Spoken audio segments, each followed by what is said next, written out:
The lifeblood of a democracy is your ability to understand and act upon a problem once the facts are presented to you. The purpose of this motion picture is to give you the facts, and then you, as individuals and citizens of a democracy, must take action. Every culture on the planet Earth is always changing, sometimes rapidly and sometimes very slowly. These changes occur in different ways. One is through diffusion of culture traits from one culture to another. The primitive native quickly adopts many of the advanced culture's tools, whose value is readily apparent to him. On the other hand, primitive culture traits like the Indian maize are quickly adopted by the advanced cultures who see value in them. As the science of agriculture advances, the world will be better fed and clothed and housed. You too will reap great harvests. Today, agriculture is going far beyond nature to produce new miracles for an even better, more abundant life. On the farm today, wherever you look, you see the handiwork of scientists. Improved crops, more productive soils, more useful, more efficient machinery. They are the result of a miraculous agriculture. Wholesome, wholesome, wholesome goodness, wholesome, wholesome, wholesome goodness, wholesome, wholesome, wholesome goodness Productions presents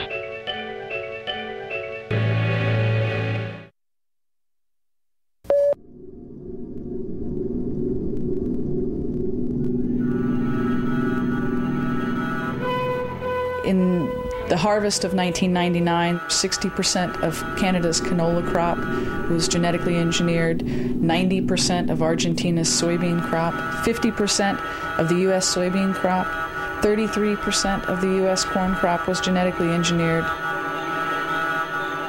Industrial agriculture is damaging the basis for future production.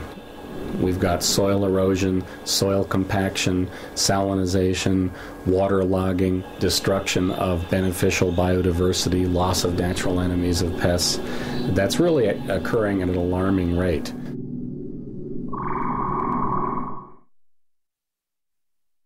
Three things needed to come together to make the Green Revolution work. One was the development of specific high-yield varieties and often dwarf varieties of wheat or rice, and also corn that were derived by special outcrossing and hybridization techniques that Norman Borlaug perfected working in Mexico and also in the southwestern United States. Secondly, there was a tremendous investment of funds from the Rockefeller Foundation and the World Bank to assist poor countries to develop a broader food base based on these resources. And then third, there was a tremendous availability and input and requirement for pesticides, fertilizers, and irrigation, which combined to reinforce the value to American commerce of supporting this type of agriculture. The Ford Foundation and the Rockefeller Foundation in the 50s were concerned that if the issue of hunger in the Third World wasn't addressed, then poor people in those countries would be ripe for communist subversion. The Green Revolution, which is really the introduction of chemical agriculture under forced circumstances to countries like India, was basically created as an antidote to social change. It was meant to reinforce patterns of inequality, which it did. The smaller peasants lost their land because they could not afford to keep up with the credit payments linked to the Green Revolution. The intensive water use has left large tracts absolutely desertified.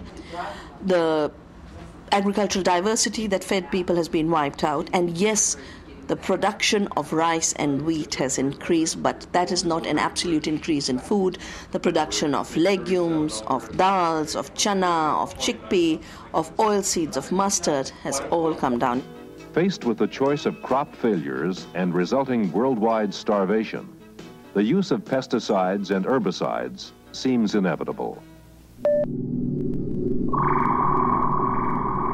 If we talk about pesticides specifically, they came out of the defense industry. The first modern synthetic chemical pesticides were derived from nerve gases developed by the Germans in World War II.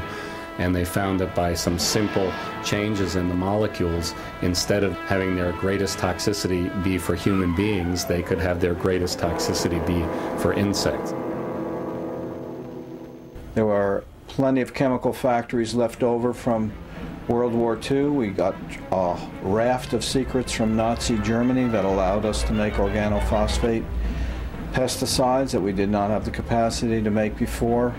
My uncle was in the intelligence service in the Army and went to the IG Farben plant and got all the chemical secrets that they had for making organophosphates as well as plastics. And this in part contributed to a great expansion in our knowledge base for making chemicals that could be used in the pesticide industry. Through the chemistry of explosives, that connects directly, because of the chemistry of it, with the chemistry of fertilizers. And then coming out of the war, you have a whole infrastructure of industrial capacity that was war-oriented, with nothing to do. The impression I have is that chemical agriculture became the norm when it was clear that the progressive addition of rounds of fertilizer amendments to soils that are chemically based, coupled with pesticide regimes that suppressed weeds and also controlled insect pests, worked best on large-scale operations where you could mechanize production and use aerial application of the pesticides. The chemicals that are used for pest control historically through the 1950s and early 60s were, by design, chemicals with long environmental persistence, like chlordecone, DDT, chlordane. Those are major chlorinated chemicals that have half-lives measured in decades rather than months or weeks. The idea was that they build up a protective barrier in the soil against repeated infestations. Virtually all the chemicals I just listed have been banned and have terrible environmental consequences because of their persistence, their ability to concentrate up the food chain, and their concentration in food crops, particularly crops that have a heavy oil base, like corn and others. The whole mentality of industrial agriculture is really similar to the whole mentality of war. Humankind against nature, man against nature, and using the same kind of weapons that we use to dominate people in warfare. One of the newest and most versatile weapons in Dow's arsenal of chemical warfare. And I think we can contrast that to the alternatives to organic farming or more agroecological approaches, which are gentler techniques, which don't involve the domination of nature, but really the living with nature. There's a USDA study from information they got in 1998 that showed that the average revenue per acre on a farm larger than 2,000 acres was, this is per year, was $21.40 per acre for a year on a large-scale farm. However, the average revenue per acre on a farm of 10 acres or smaller was $1,960. And on our farm? On our farm, it's probably somewhere around like $15,000, $16,000 per acre. One of the reasons why large farms are relatively unproductive compared to small farms is that large farms the world over tend to use monocultures. A monoculture is a single crop species planted over a very large area, and large farms have to use that unproductive farming system because their size means that they have to mechanize a lot of their operations, and it's difficult to mechanically plant or mechanically harvest more than one crop. Yet that's terribly inefficient. The idea that the average production on a larger scale farm, the average revenue for a year is, a little more than $20. I mean, how the hell can anybody possibly make a business out of that? And the answer is by having hundreds of thousands of acres. So I guess the point that becomes really important is the fact that we believe that small farms are not efficient is because they do not have the subsidies. Whether these are farmers in third world countries like the Philippines or Mexico, or these are small family farms in this country, they're all on the brink of extinction because the subsidies that should be provided to them, the support that should be provided to them, is all being channeled to big agribusiness corporations. Let's see how the system works. The way the system works, in essence, is that it works to keep the prices low that farmers receive for what they produce, while subsidizing the corporations like Cargill or like Archer Daniels Midland or Continental Grain that take U.S. farm products and export them so that they can put them onto the global market at prices that can undercut farmers anywhere else in the world. You see, Tommy, with the tools we have today, farmers all over the country can produce great surpluses. Since we continuously have a surplus of many of our grains, and we have the lowest commodity prices in probably 15 years presently, the question is, why do we continue to insist that we need a second green revolution, the biotechnology revolution, in order to feed the world? Thus, agricultural research in colleges, industry, and government goes forward. Result, new products, new businesses, more jobs. Help yourself to a miracle.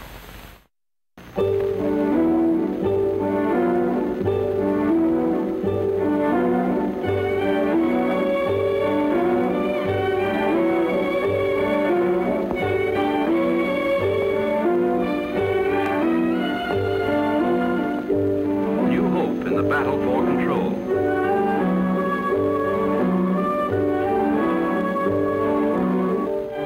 Yes, well, we've come down to Safeways, one of the world's biggest supermarket chains, to try and get the message across that they should not be selling genetically modified food. I come from England, one of the countries where there's been a very big campaign on this whole issue. And really what we're saying now is that, you know, we need to stand back from this unnecessary and very dangerous experiment. I think the main concern here is that the genetically engineered food, Safeway is GE-free in Europe, and they haven't even begun to label in the U.S., which is somewhat of a concern and double standard for Europeans and United States citizens. Genetically engineered foods could be having effects on people right now, but because they're unlabeled, no one would know.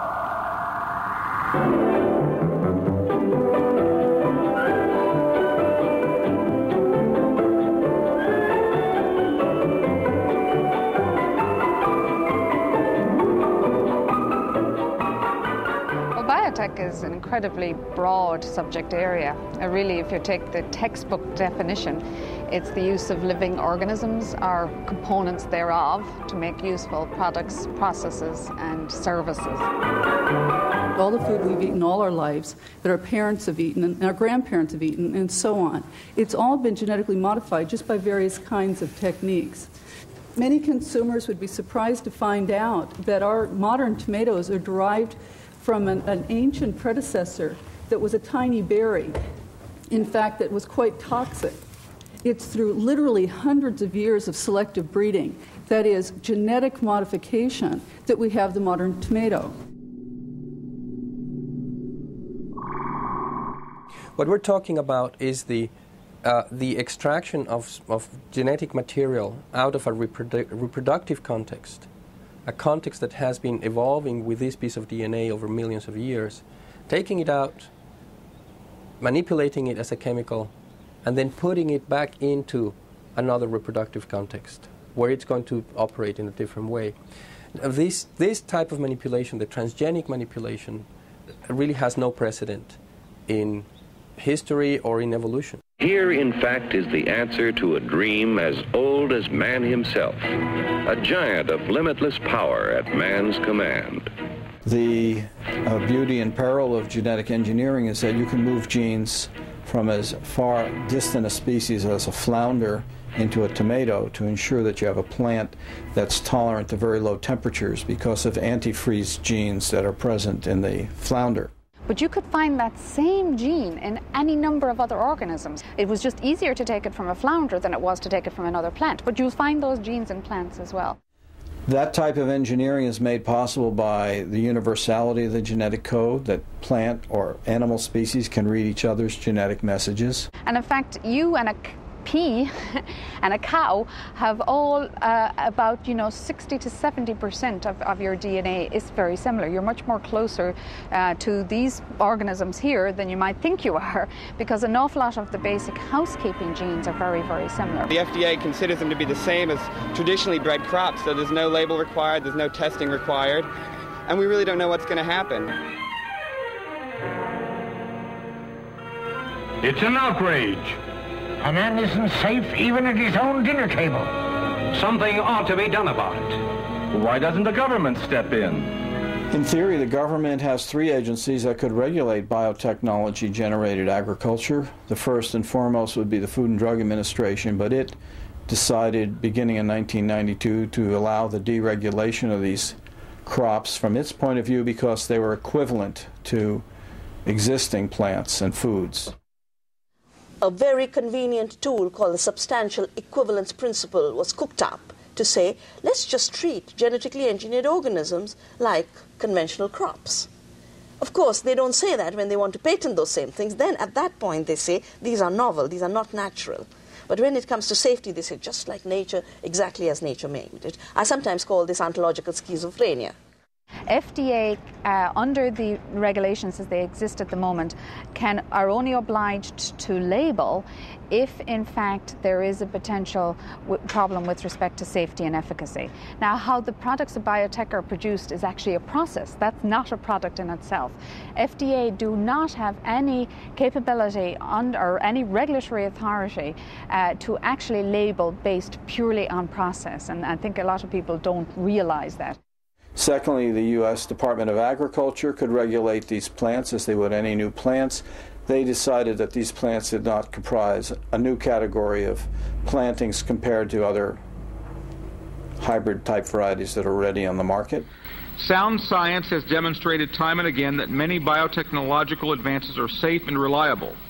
But if consumers at home and abroad don't share our confidence, they will reject genetically treated products, and we won't be able to get a return on the enormous public and private investments that have been made in biotechnology. Then the EPA has the opportunity to regulate plants that might pose new environmental risks or would pose risks because they themselves, the plants, have pesticides in them. Rather than creating a new regulatory framework or new laws, there was a decision made, a recognition that existing laws could be applied to this industry.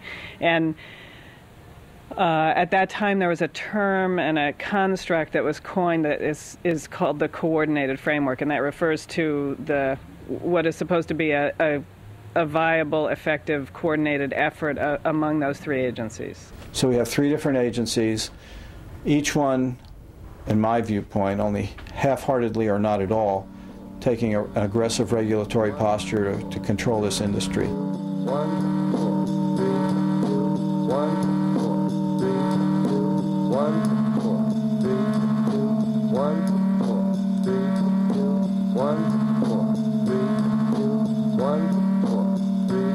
There's a reason we have confidence in the federal bodies that analyze the safety of our food.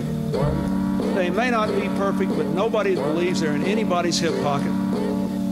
They're the world's best experts. We have an orderly, disciplined system here.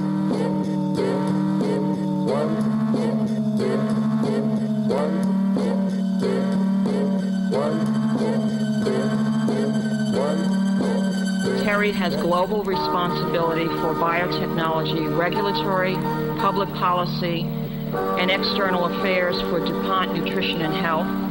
He was formerly the APHIS administrator here in USDA. And might I add, Dr. Medley, it's nice to see that this professional life beyond government.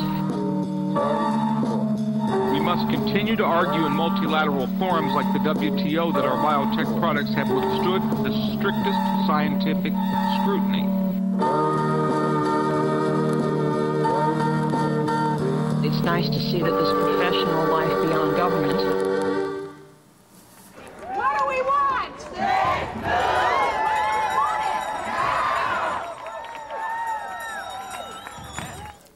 food! Based on our experiences, the existing FDA guidelines have been transparent, effective, and have functioned to assure the safety of our food supply. The consumer certainly has a right to know what is in his or her foods, but placing the words genetically engineered, genetically modified, or bioengineered on a label does not provide content information. GMOs are stealth ingredients in cereals, snack foods, infant formula, pancake mix, and pet food. Will these stealth ingredients further fuel the cancer epidemic in America? We don't know. Will they produce life-threatening allergic reactions? We don't know. The majority of GMOs have been developed to withstand higher levels of pesticide spraying or to produce their own insecticides. Will these foods endanger more children's health than are already compromised? We don't know. With regard to labeling, we are opposed to mandatory labeling of these products. We feel as there are consumer benefits that are promoted other than the production benefits we have now, that those companies selling those products will want to clearly get that information to the public so that they can take advantage of that intended market. The market will drive that issue. FDA's 92 policy for biotechnology foods and ingredients provides consumers with everything the activists have asked for, except the ability to sow confusion and mislead consumers with government blessing. Choice is provided. If a consumer wants to buy food not derived from enhanced crops, they can buy organic and also pay the higher cost. If they want accurate and reliable information on health and nutrition, that is mandated by law. If they want to know if their personal preferences in regard to genetic modification have been met, companies are free to meet those preferences, provided there is sufficient consumer demand. The potential contamination of organic crops has created a nightmare for those of us trying to ensure the integrity of our organic ingredients. We are now having to consider the cost of testing all of our ingredients, which could potentially be contaminated at some point in the growing or manufacturing process. And I really can't help but have this prompt the question to me that if the confidence is there in the safety of these products, why is there so much objection to labeling?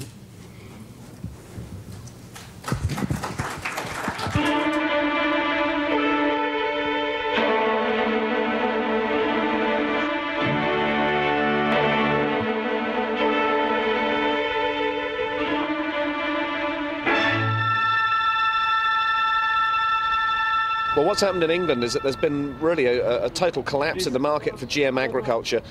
People over there, once they realised they were being fed food that they didn't want to eat, and once they saw Monsanto's advertising campaign, which was trying to make them feel guilty about blocking developments that would feed the world, it's obviously patent rubbish, people got very angry, and they've decided they don't want to eat it. Contamination in this experiment is not a possibility. It's not a probability. It is an inevitability. And it's my contention that what these companies are trying to do is to say, oh dear, look, there's contamination all over the country now. Oh no, it's got into rape, it's got into field mustard, it's got into maize, it's got into barley, it's got into just about everything. Too late, horse is bolted, what's the point of keeping the stable door shut any longer? It may be contaminated. Well, we did a study in Mexico, in a special area of Mexico. This is the Center of Diversification and Domestication of Corn, where corn was brought from the wild state into domestication and cultivation. And this area is recognized internationally as an area of diversity where we hold the diversity of genetic resources that we need to bring into our cultivated crops every year to confront problems like new pests, new diseases, drought, changing climate, and so on and so forth. We were very surprised to find it immediately.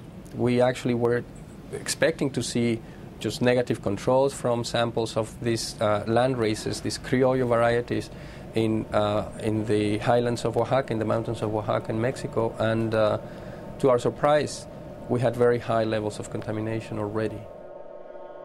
As soon as I felt secure about our results, because we did not want to report something that was just spurious or wrong, I contacted the Mexican government. And what they did immediately, which is I think the responsible thing to do, was to set up an independent study to see whether we were right or wrong. And soon enough they showed that yes, we were right, and their results are compatible with ours to really the quantitative detail. You know, it's not like an oil spill that you can put a boom around it. When we have genetic pollution, we cannot put a boom around it. There is no controlling it. For many years, we have been assured that these manipulations, that these transformations are under control, that genetic materials are going to stay where we put them in the agricultural field and not go anywhere. There was talk about buffer zones that would be placed around transgenic fields, thinking that pollen would not move out or beyond those buffer zones.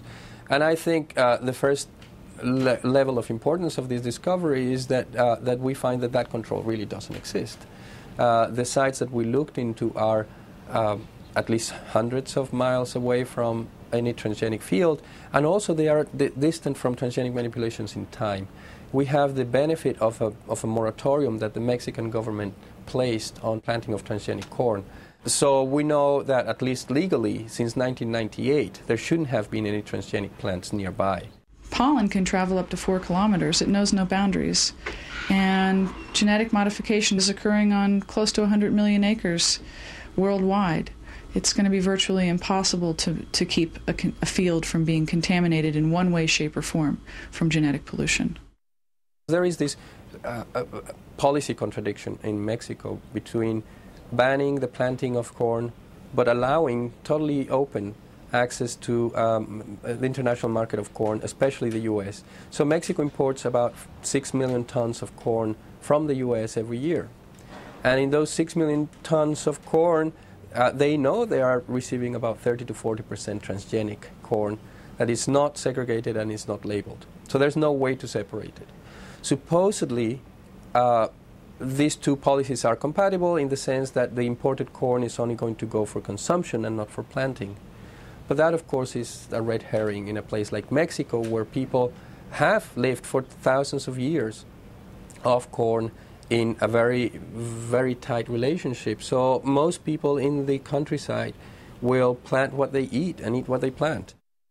The agency has been refining its policy pertaining to drift with conventional pesticides. A significant amount of work on that in recent years.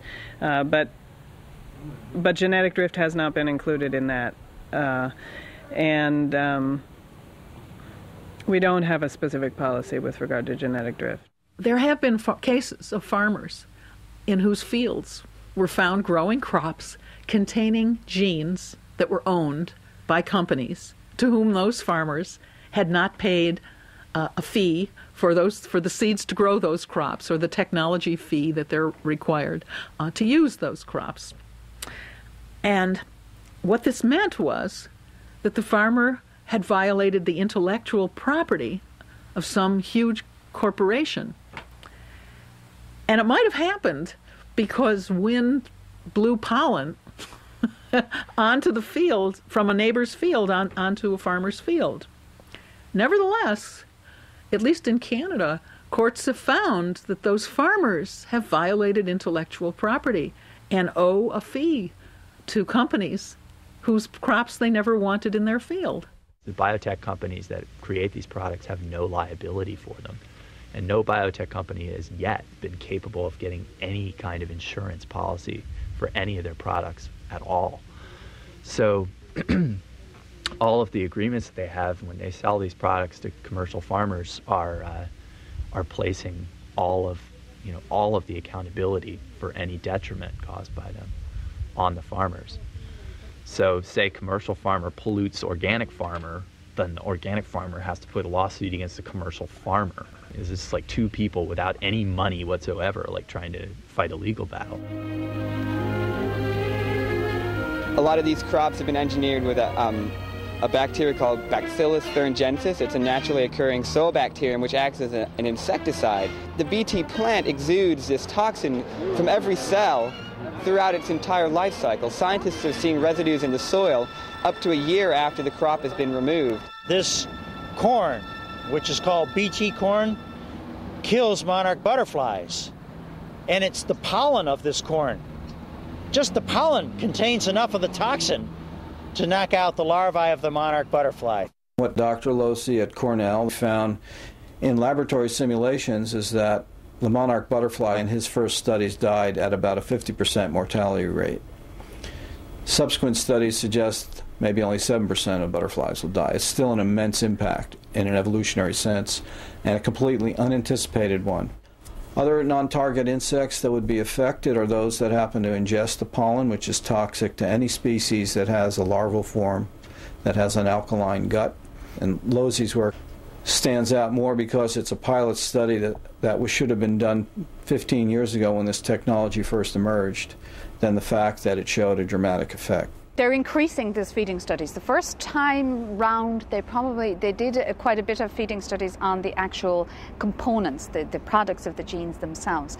They didn't do quite as many, but they are now, of the feeding studies of the actual expression of these genes in the crop plants themselves. We have seen the development of insects that are resistant to the Bt crops, and the development of herbicide-resistant weeds.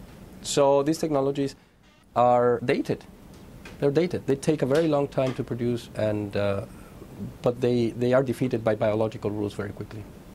Now some of the crops being grown contain chemicals that are useful to manufacturing processes, or contain pharmaceuticals that we must not ingest. One example that I think it is very interesting is the corn that is being produced reportedly by this company in San Diego that has spermaticidal properties. So it's corn that if you eat it as a man, you would become sterile. And we worry even more because of what is commonly called the Starlink scandal, in which industry and the regulatory agencies were supposed to have kept a particular corn off the plates of people in the United States, and were not able to.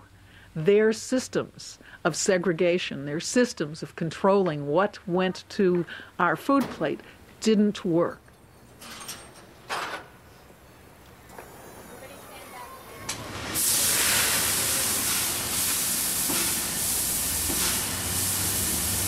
Here today because EPA wants to dump Starlink corn on us. We say EPA, do not approve Starlink corn. So Aventis Corporation produced Starlink corn, which is a genetically engineered corn. EPA approved it only for animal feed because of concerns of that Starlink could cause food allergies. The Cry9C didn't look like any known allergen. The one thing it failed on was stability, because the notion, of course, is with these proteins is if they stay stable within a simulated gastric environment, which is what they did, these proteins can then potentially be carried through and into the bloodstream and institute an allergic response. The IgE immunoglobulins are produced in response to this. So the agency said, well, let's hold on a moment here. This looks like it's more stable than all of the other cry proteins. These are the cry proteins that were produced for the other companies that were introducing Bt proteins into crop plants. And they said, well, we really are concerned about this from a human health point of view. We've no proof. We have absolutely zero proof that it's an allergen, but it is more stable, and we have to be concerned about that. So, in fact, they went ahead and gave a split approval. Now, of course, they've decided they're never going to do that. No company would ever want to do it again because it's just too difficult to segregate it all the way through and to ensure that you have identity preservation all the way through. Because if you're looking at every field and every mill in the country, there is some probability that animal feed and human feed may get mixed up. We've now found that Starlink has made its way into the human food supply. It's contaminated corn products throughout the U.S. 300 food products have been recalled so far. Aventis is facing up to $1 billion in costs related to the recent food recalls. Aventis has now petitioned EPA and said, we believe Starlink is safe, and we want you, Environmental Protection Agency, to allow Starlink in the food supply. After the fact. After the fact. In the case of Starlink, we never were able to get to a safety finding around human food use. And so after quite a bit of review with that material out in the channels of trade and a lot of it being sort of held up in suspense until we resolved the issue, there was a question about whether we were going to retroactively approve that food use, and ultimately we didn't. We didn't issue that approval because we couldn't make that safety finding.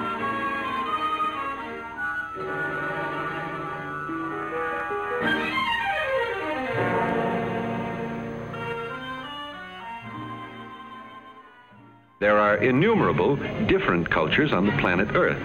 Many encompass a very small group, involving only a tribe or a series of villages. Such tiny culture groups dot the continent which the Earth people call Africa.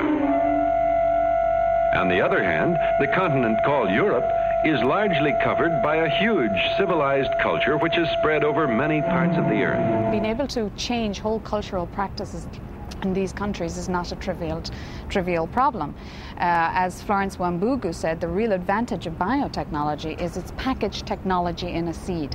You don't have to teach these people to introduce new cultural practices, because many individuals have tried this over years, since colonial times right up until the present day, and they've not succeeded in doing it. It's incredibly complex to teach people new cultural practices, whereas if you give them a seed, the technology is in the seed, so it's actually neutral, if you like, insofar as the actual scalability. It would be the same for a farmer in a poor country as to a very wealthy farmer in this country. But it comes down to that we are saying that innovation and creativity is only going to take place in labs with men in white coats. All that innovation and knowledge that has existed in the fields passed from one generation to generation is being ignored.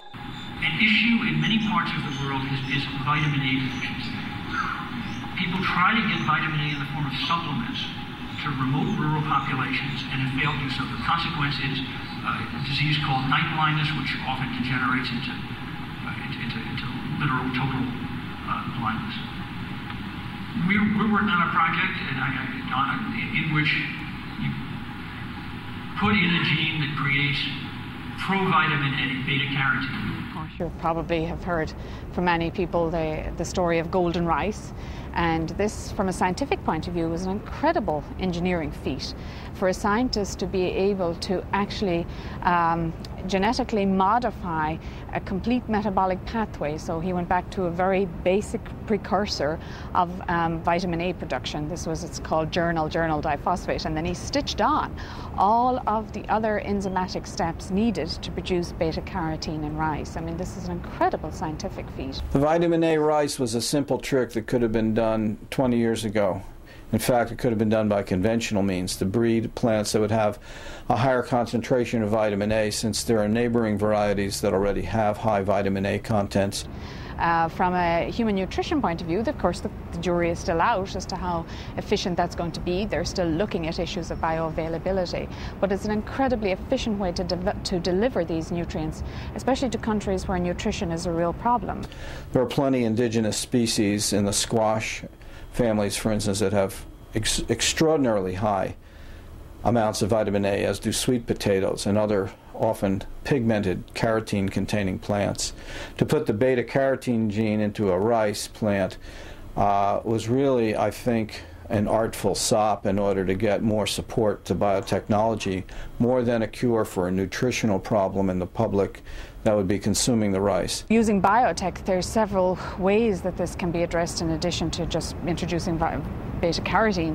There's other work going on in producing high iron content rice. Again, iron deficiency, especially for women and children, is a major problem in developing countries. Well, what those malnourished children and people who are not well, what they really need is a vaccine against a social disease called poverty.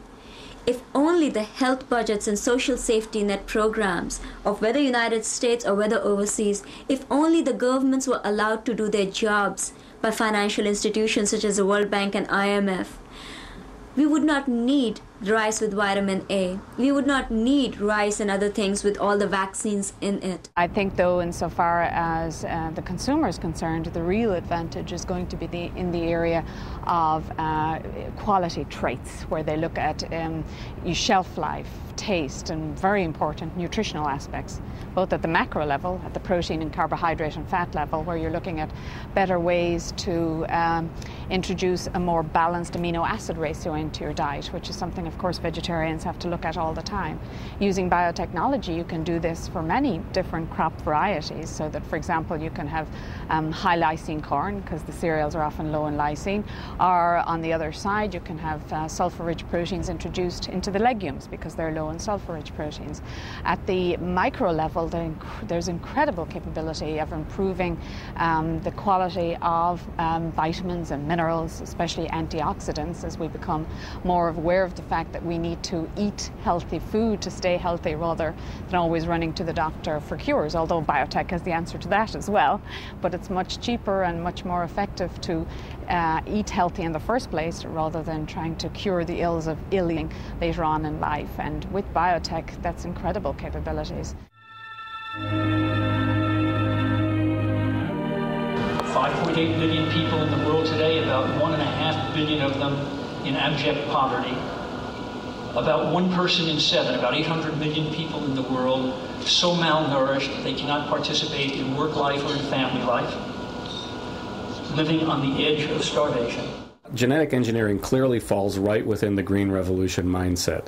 It's another productionist approach to dealing with problems of hunger, if indeed it really exists to deal with hunger at all. That's what Monsanto and other companies would have us believe. Probably it deals more with their bottom line than hunger, but let's take them at their word, at face value, and say it's an approach to dealing with hunger. First of all, if it could increase yields, that doesn't necessarily mean that it would have a positive impact on hunger. Just like the Green Revolution, it's an expensive technology. Genetically altered seeds are much more expensive than normal seeds.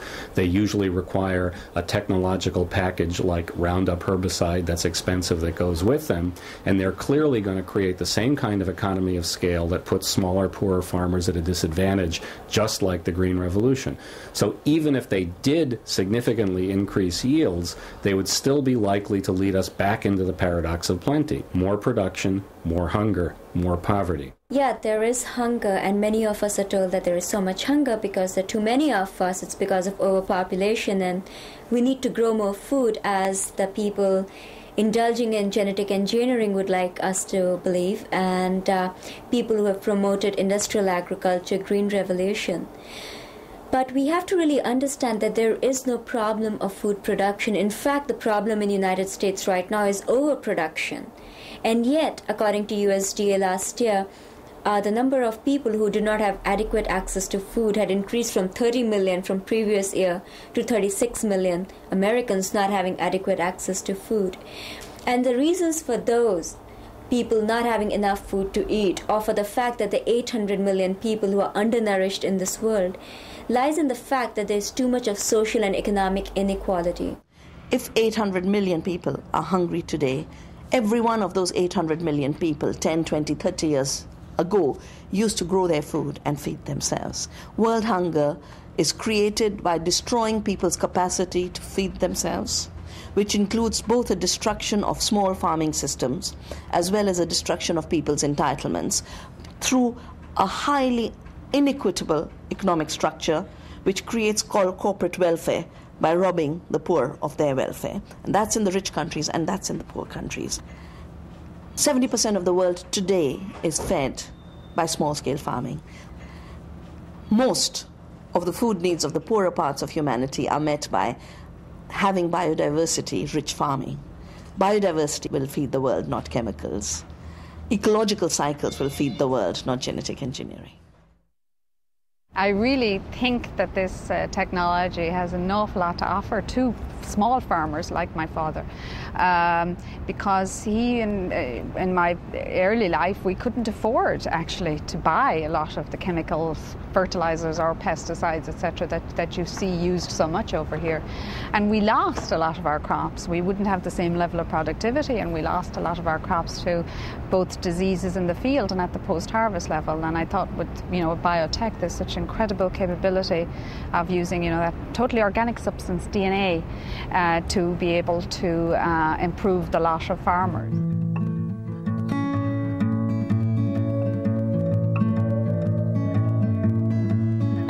The farmers that have embraced genetic engineering are the farmers that are the large agribusiness farmers, growing huge, enormous monoculture tracts of different soybean varieties or cotton varieties, or in the Midwest, the corn varieties that are now genetically engineered. It is so easy to call anyone a farmer. Monsanto would like to call itself a farmer. In fact, very often in international negotiations, the issue is, can corporations be farmers? And they would like themselves to be called farmers. Anyone who has an interest in making money out of agriculture calls themselves a farmer. But we have a very clear definition that the FAO has: those who labor with the soil, with biodiversity to produce food. The connection with laboring is what makes a farmer. And those who don't actually work on the land, work in fisheries, work in forest-based agricultural production, are not farmers. And therefore many representatives, so-called, and many institutions, so-called, that are created to clamor for biotech seeds are basically France, Monsanto France, their biotech company France.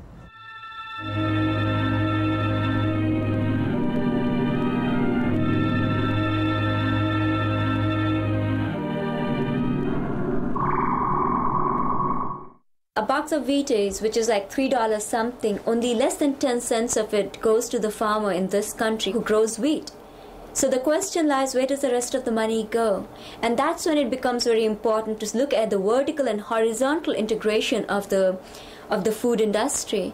Then it goes into packaging, it goes into shipping. So you have a situation where, according to the latest census, there is no category of farmer on a census, because when less than 1% of the population is involved in a profession, they cease to exist.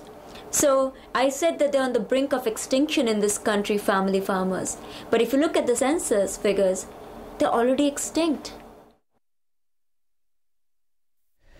The food processing system is really owned by multinational corporations, and we've lost control of our food supply. And right now we're in a situation of how do we get it back? I think we support organic farmers, and I think we support organic farmers in our local areas. I think it's important that we begin to get back to our roots, where we shake hands with our farmers. We go to the farmers markets and we say, how did you grow these foods? Where's your farm? Can I come out and take a look? Can I walk around? Is it close by? I'd love to get to know you a little bit, find out some philosophies behind how you grow your food. My name's Jason McKenney, and I'm a principal operator here for Purisma Greens Farm. I'm Katie Dwight, and I work with Jason here, and we both live in San Francisco and commute down here together and bring most of our vegetables back up to the city or to people on the coast here in Half Moon Bay. We're a very small-scale organic operation growing on basically a 4.5 acre plot. Pretty much single truck, single tractor operation, going to farmers markets, going to a community-supported agriculture program, and sales to restaurants too. The kind of agriculture that we practice here is a very human-scale agriculture. You know, we are talking about two people growing, anywhere between 60 to 70 different varieties of vegetables and fruits on a very small garden-like plot of land for essentially 8 to 9 months of the year. And it's really a very different scenario given the very personal care that we're able to give to everything, not to mention even all of the different organic techniques that we use for soil maintenance.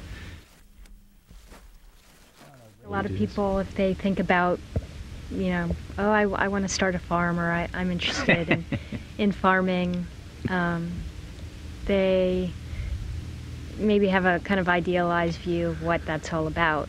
And it's a bucolic crock. Between weeding and harvesting, that's just about all we do. Yeah. And people don't think about what that means. I don't know what people think. They think, oh yeah, the farm, that'd be great. I'll go out there and, I don't know, what do they think? Sit around in the sun or something? Well, maybe get other people to do the harvesting, weeding. Yeah.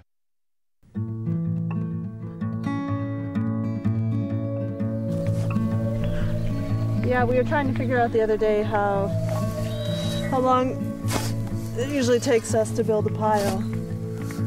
And it kind of depends on the time of the year, depending on how much manure we can collect. But for a good part of the year, we're building them 3 mornings a week. So I think it takes us maybe a month, a bit over a month or so.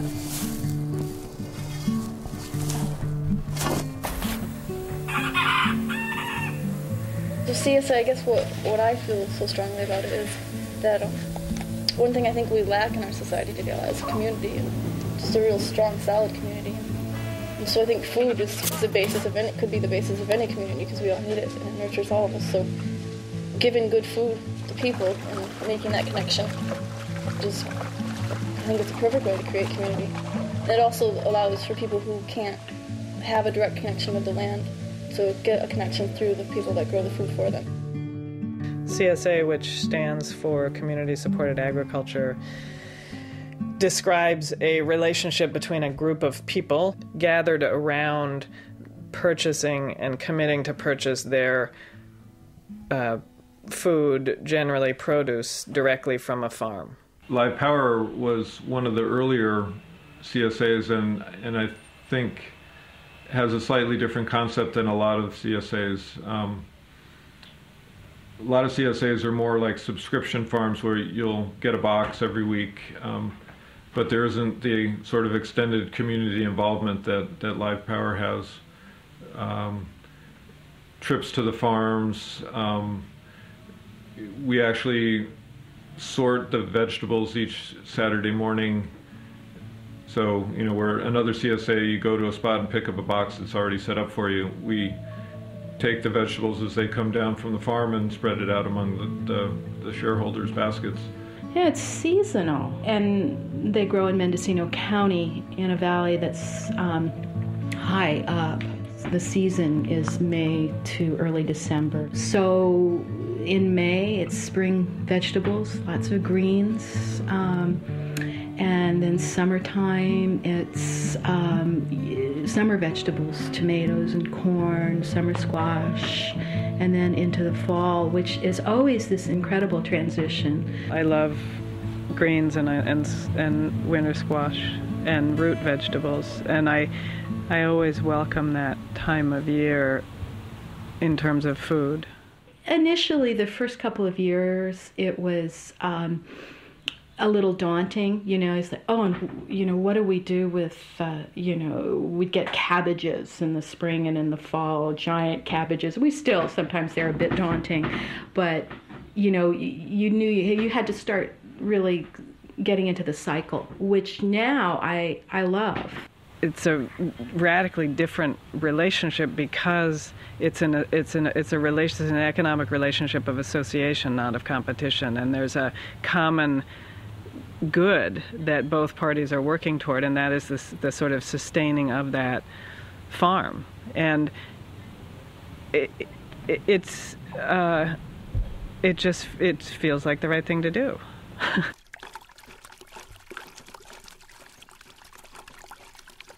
They use apprentice labor on the farm. Steve and Gloria really committed to the educational aspects of the apprenticeship program, and they've started up sharing with a few other farms, so the apprentices will go away for a weekend and go to another farm to learn different things from that farm. One of the perennial issues for small farmers is sort of how to keep going. There's been such a loss of farmers in this country, and the effort to provide an environment for people to learn and to learn sustainable farming practices is a really significant part of what Live Power Community Farm is doing. We need to be working with CSAs to ensure that their programs are available in inner city areas, low-income areas. In a lot of ways, the Community Supported Agriculture Program hasn't really penetrated that kind of a socioeconomic difference or strata. You know, it really plays into a stigma that I find consistently distressing, is people thinking that organic food is really just for rich people. But that's a really big reason why we bring stuff to to the Alemany Farmers Market in the southern part of San Francisco, which is, and there are various farmers markets in the region, and a lot of the markets have an extremely different feel to them. Some of the markets are kind of even more sort of shishi and yuppified than a Whole Foods market, and the prices, the prices and the varieties of food that are there really show it. Alemany is definitely like a very lowbrow market. It's a place where people go for bargains. Yeah, but would you pick a woman out? 10 pounds, $3. 10 pounds, $3. 10 pounds. People don't really think or care about organic there, and I think that's a really big reason why we go there. It's because, it's in our community, and it's a way of bringing food, that we know, it's direct from here, so we can give a really good price for organic food, and what, in many cases ends up being a very good price, that people even expect just at the market itself. And I think it's really had a pretty positive effect. There's been a lot of people, who, I wouldn't call them like organic converts necessarily, but like they say this stuff tastes a hell of a lot better than the guy next to you. I think in terms of addressing that kind of a disparity that exists between, in the organic market, the farmers market is a much more viable tool for it than the community supported agriculture program. I think for all of us who care about food, this is a very exciting moment, and especially at Seattle, at the World Trade Organization, we saw the role that the food and agriculture movement, not just in this country but from around the world, played in mobilizing people, the younger people, the elderly, women, children, just about everyone. And so we are at this real important point in time where we can demand a basic human right to safe, nutritious food. We have to build on a success from Seattle and demand a basic human right to that food. The entire edifice of genetic engineering is built on a reductionist Cartesian world order, that genes are frozen, discrete atoms. They have no relationships with anything else. They will stay and behave exactly as you decide their traits and qualities are. That's not how the world functions. The world functions through relationships. The world functions through constant dynamic flux. There are no discrete entities in biology. Genes are a total theoretical construction.